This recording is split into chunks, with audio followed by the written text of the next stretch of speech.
Well, when I started those companies, my first marketing experience was the Yellow Pages. And when I was looking through the Yellow Page book, I noticed there's no faces. There was all these ads and what they did, phone numbers and stuff, but there was no faces. So I was like, I'm going to be different. And I'm going to take a picture of this and I'm going to put it in there so people know who they're dealing with. And that got me so much business. This right here is a dream, right? This is a dream. About 5 years ago, I I went through a really a tough time with depression. There was a situation that happened with me, with my daughter, and when that happened, her and I could not see eye to eye. And the thing pained me so much. My daughter ended up leaving out of the house abruptly, and I just couldn't fathom the loss of her. And the way that it happened affected me in such a way that I just kind of like spun in a downward motion. Um, when this happened, I knew what was going on because as a child, I suffered with depression, ADHD, depression, bipolarism. I had a really bad lick of troubling times and years, and so I immediately knew who it was. It's like when you see an old friend, knocking on the door, you're like, hey. Only this time it was depression. It was like, hey, and I wasn't too happy about it. But I knew how to fight it because I had come out of it before. It took me 6 months prayer, meditation, hard work. I worked in the fire department. This was during COVID, so everybody was going through so much pain and suffering and loss that there was nobody I could actually go to. Um, because I call up someone I could go to and they say, I'm trying to figure out why my friend is dead. And so that was the end of that conversation. Their pains were their pains, and my pains were my pain. And so after 6 months, I'll tell you this,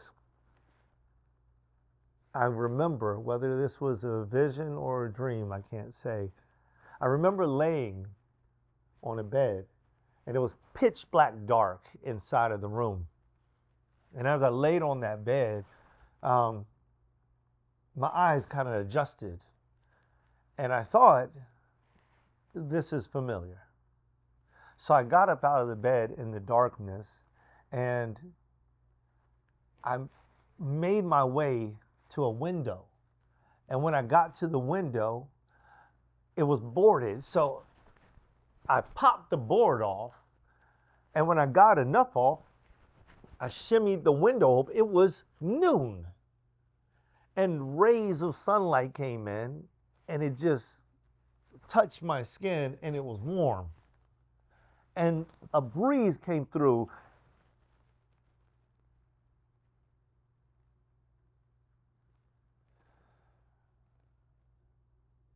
And I felt freedom.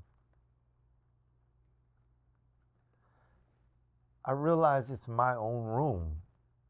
I'm not locked up somewhere unfamiliar. So I took all the boards off of every window and I finally made it to the door and somebody, me, had stuffed towels under the door to hide all the light. And I pulled the towels back and I just simply opened the door. And the breeze went from the window to the doorway and I walked out. And that was the day that I realized three things that were very important to my sanity, my salvation. I can't change anybody. They are going to be exactly who they want to be, no matter what I say, do, instruct, coach, doesn't matter. I can change me. I can change my circumstances. I always have control over that. If I decide not to, I am the reason why I'm in my own room locked up. That room represented my mind. And I had locked myself into my own room to stay in depression for 6 months. And I blamed it on somebody else. And the third thing is, if I can't control you, and I can't control me, and there's something that's left there in the gray, let it go. I learned that it can be just that simple. So I went off to teach the world how to do this.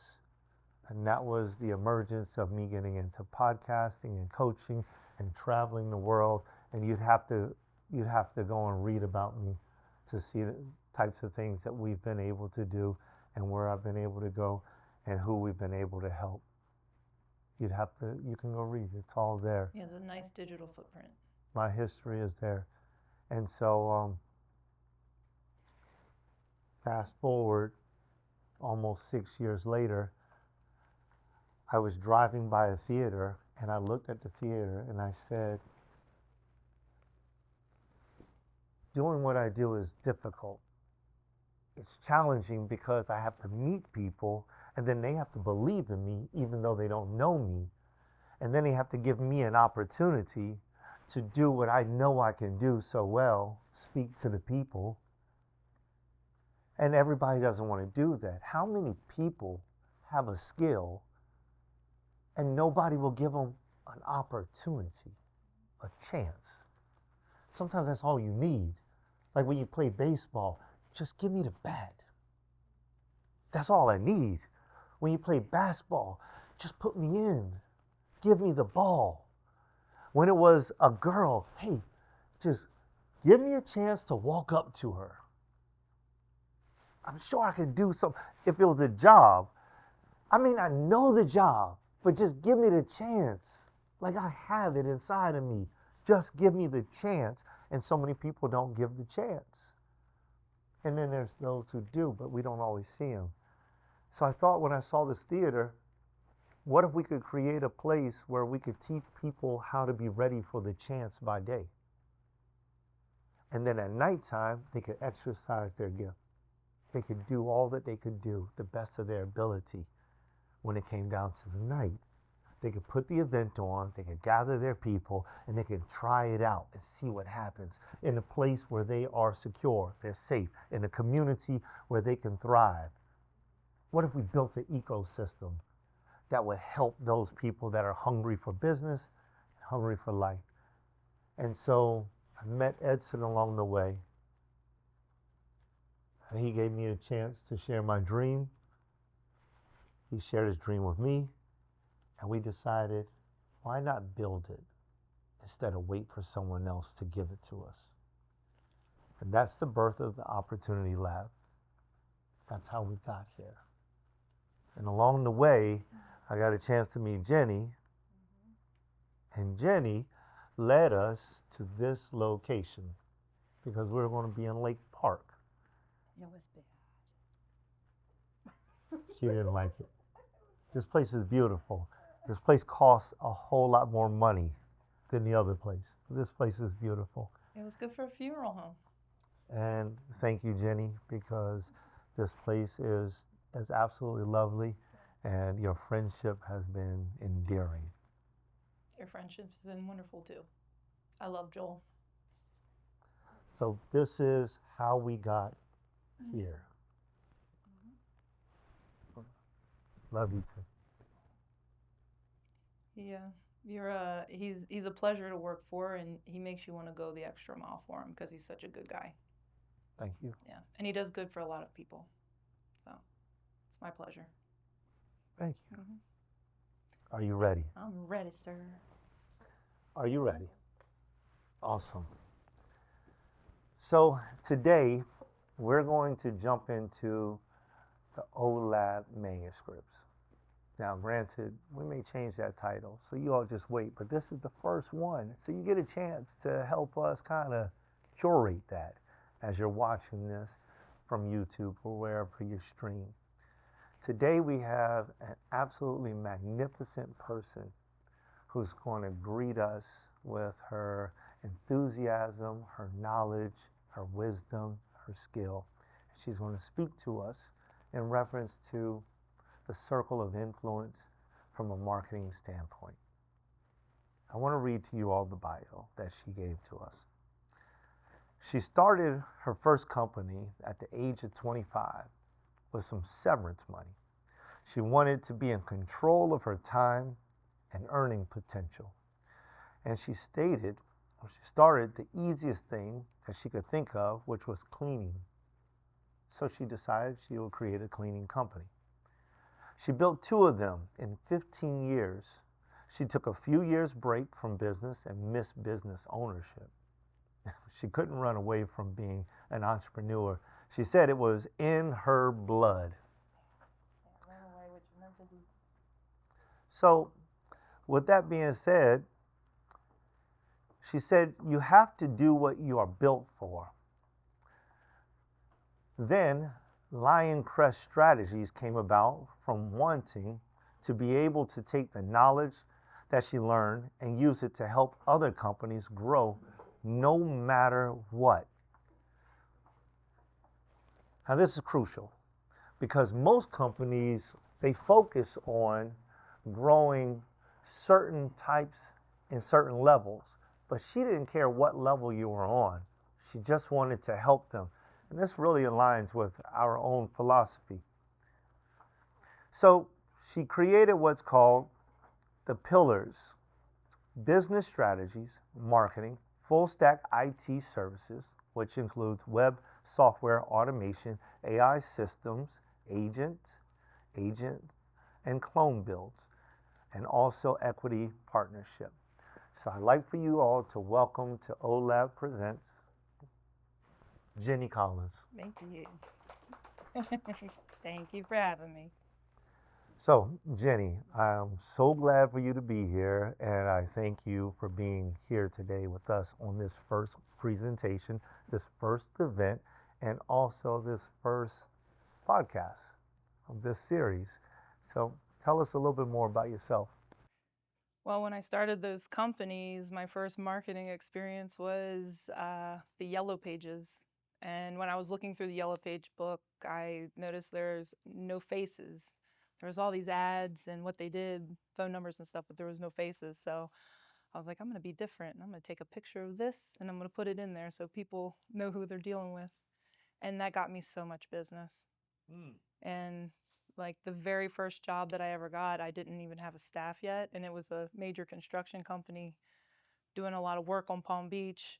And they had this one house that they wanted to have a full-time staff at. And the people kept firing all the other cleaning companies. And I ended up putting together a team, not knowing what I'm doing. And we finished out the project.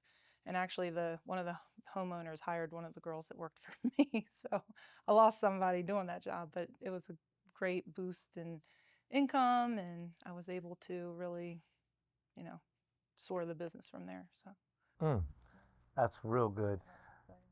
You definitely come across to me, since I've known you, as a person who understands how to make business work. And that has been absolutely amazing, because it seems like it's fundamental. And now hearing your testimony about how you started and, looking at things, it's a yellow book. That was really interesting. You're dating yourself. And for me to understand that, I guess I'm dating myself as well. But that was pretty interesting. You put your face to that. And a lot of people really responded to that. They liked knowing who was coming to their house.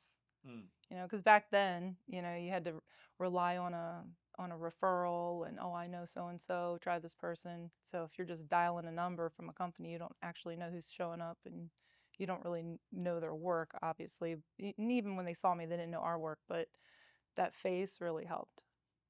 Yeah, that personal touch. Personal touch. I'm sure It gained trust. we're talking about the circle of influence, and you said that face, it added something.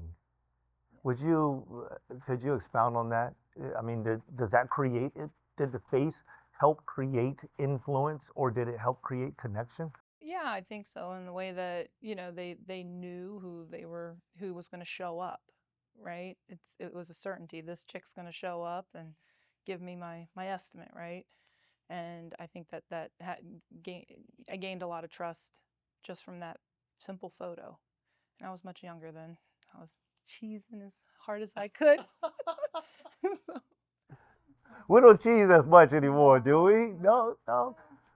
I now before I digress, because I'm about to, I just want you to know I was on a show with my friend Michael Seville, and we got off the show and we were talking about smiling, and I said, in the most gentlest way, as those who know me know, and I said, well, maybe if you smiled, and he just said, huh. So he went home and he started practicing smiling in the mirror. He said he scared himself at first. But then he started smiling and he got a different response. You're right. Yeah, it invites people in. Ah, so you answered my question. I was going to say, would you say that that is a marketing strategy? Yeah, of course. Yeah, inviting someone in and being personable and acting like they're your friend when you're trying to, essentially sell them your service really breaks down a lot of walls. hmm Mm. Would you say that building a relationship is an important piece of that? Well, initially, like if you don't know the person, you don't have a relationship. But if you have a friend who refers someone, refers you to somebody, then you automatically have that built-in trust factor Mm. because they trust their friend. So that's leverage Mm. of, your friend, your asset. That's good. That's real good. I love that. I love the way you answered that question too. And I know that there's more to that, but Yeah, it's a long question. we, we're not gonna dive into that. We're gonna divert just a little bit. So what is the circle of influence in your mind, and when it comes to reaching clients from a business owner's perspective, what does that look like? Well, I think like if you use your network that you already have, your people, right? Your friends, family, even other business owners that you know, and you leverage them and to get your business, get business from them, have them refer you, like that's a built-in trust already there. So I would Hmm. that's how I've gotten a lot of business. Like Lion Crest, we don't even advertise. So it works. Now, that's impressive. We have a studio audience here today, and I just want to let everybody know that is really impressive. When you have a business and you don't, good to see you guys. When you have a business and you don't have to advertise, boy, that changes everything because advertisement is very expensive. So how do you get to the point where you don't need to advertise? I'm not saying you don't need to advertise. I'm saying if you're just starting out and you don't have a lot of money, then leverage. Leverage what you have. It's one of your biggest marketing assets right there. Hmm. So I believe in paid advertising. Let me just say that. I think the more you pay, the more you make. So paid advertising is wonderful. Okay. I just haven't done it yet because we're trying to focus on finding certain companies that we want to have equity partnerships with, and we don't need and we have a certain type of client that we're looking for, and we don't need everybody. So it's better to, like, at this stage where I'm at, it's better just to be able to pick and choose instead of, picking up the phone and saying, oh, sorry, we're not going to take you. That doesn't look good. Well, notably, you are packed with clients right now. Yeah, enough. Yeah, yeah. But we So, want more yeah. in the future. All right. Okay, sounds good. Question two. For someone who feels like the rules of influence and connection are changing faster than they can keep up, where do you tell them to start? The rules of influence. Where do you start? Yeah, people are always they're always starting something. I mean, that's what we do. We start things, we stop things. Sometimes we continue things, right? But if someone feels like the rules of influence and connection are changing faster than they can understand, how does that person start? I mean, right now you got AI going on. It's like that's changed everything. And then before you had when the cell phone really became like what it is now, and all of a sudden I could connect to anybody through social media and all these other favorites. But I mean, there was a time when I was coming up where we actually had to go outside and knock on someone's door. And that was the connection. If you didn't do that, you didn't connect with anybody. And that phone, That phone was, there was only one phone, and it was in the kitchen, and you had to talk in front of your mom. Yeah. Yeah, Remember that? yeah. So now the rules of connection have changed. So for people that feel like, the rules have changed, the rules of influence have changed, where do they start? You can start with if you're an established business, right? You can start with your customers. You go in and you find out, things, for example, if when you first come to them, right? Like for you were a little nervous about hiring us because of your bad experience with marketing company. I had a terrible experience with marketing company. We are not talking about that today. This is all about you. It was a lot of work to get him to sign that contract. And so, you find out what their fears are and find out why they didn't buy, find out, what made them buy. And a lot of the information that you get from these conversations, you get some pretty good marketing assets out of. And yeah, so. Can I give a tell? She presented a book that thick of my life. So for anybody out there, if you desire to get a client and you're in marketing, I'm speaking to the camera. If you're desiring to get a client in marketing, do your research about the person before you walk in. I don't know how many times people have told me they want to market for me, and when I show up, they're asking me questions. Like they don't even know me. Yeah, I didn't ask you questions. No. I just went through like. No, you started reading quotes. I was like, whoa, where's that at? She said on your LinkedIn, 2021. You didn't say that? Oh. I was like, okay, you done your homework. You did your homework. I was so impressed. Yeah. Like, I was so impressed. Well, and with leverage too, like Garrett referred, he didn't really refer you. You kind of came in for a little different thing to like check out a space where I was at. And then, but through that, you trusted me more because of Garrett. Yeah. And that made it easier. And with your bad experience with the marketing company. And then as we talked, I found out more and more about the fears and this. I mean, they really did do you very wrong. I understood it, and so we were able to, gain that trust together, and Garrett helped with that. Garrett definitely helped with that. So I definitely, Garrett, Garrett is, he's a, if I could say that a man is a sweetheart, Garrett is a sweetheart. I love that guy, and ever since I met him, he's always been there for me. So I'm like richly blessed to have him in my life, and I know that we share him. We do share him. I want him more. Garrett's my most favorite human being. That's all right. You're second. Woo! All right. If I'm second to Garrett, I'm doing pretty good. You know what I'm saying? You guys got to know who Garrett is. If you know who Garrett is, then you can understand. Brilliant guy. Yeah, very smart guy. Garrett's amazing. He's a great guy. He's been checking on us. All right, let's go to question 3. How do you use influence strategically to shorten the sales cycle? It's a 2-part question. How do you use influence strategically to shorten the sales cycle? And how do you get a prospect to trust you faster? And I kind of feel like we touched on that. Yeah, we've been touching on that a little bit. Yeah. When you, uh, man, that's like I just had like 10 things pop in my head because it's like a loaded question. Like that's like a good hour to talk about. Well, then let's just see if we can just kind of keep it simple. Strategically shorten the sales cycle.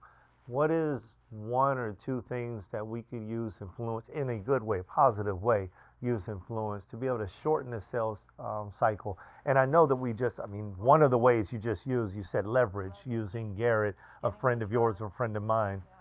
When you get that intimacy from having that leverage, it makes it go a lot faster. But also getting them to trust you quickly right off the bat. Like when we talked, right? What made you trust me the most? So the first trust came from Garrett. Second trust came from the history. There was a document that you had in a purple book, which purple is my color from Tenacity. So it was like you were meticulously curating a environment that fit me. And so obviously I wasn't just another run of the mill. And if I was, then this means you do this for everyone. And so either which way, that was good for me. Yeah, and a lot of marketing companies operate like that. They have cookie cutter things, and we don't do that at all. Everything is custom to every client because every business is different, even if it's in the same industry. Yeah, there's different needs. So, I mean, I'll give you a third thing. The third thing was vulnerability. Um, so your vulnerability towards me really opened up doors. We talked about everything. And I don't know that I would necessarily say that that's the best way of doing business, but for me, relationship before business is key. Right? I've got friends that I've built that we've built relationships over the last year, and we just started doing business together. You know, because I've got a motto: I will do more for you than you'll ever be able to do for me. I haven't been so successful on that always. Like my parents always beat me. I can't beat them, you know. So, all right. So, first off, I thank you.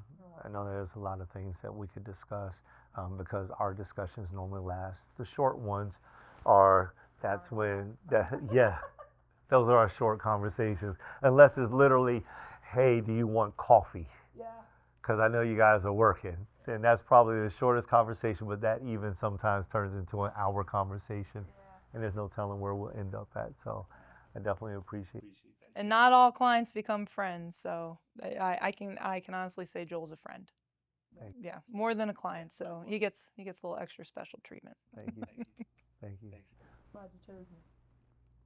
Tell us something. Tell us a little more about Lion Crest. We're about to close out of this podcast.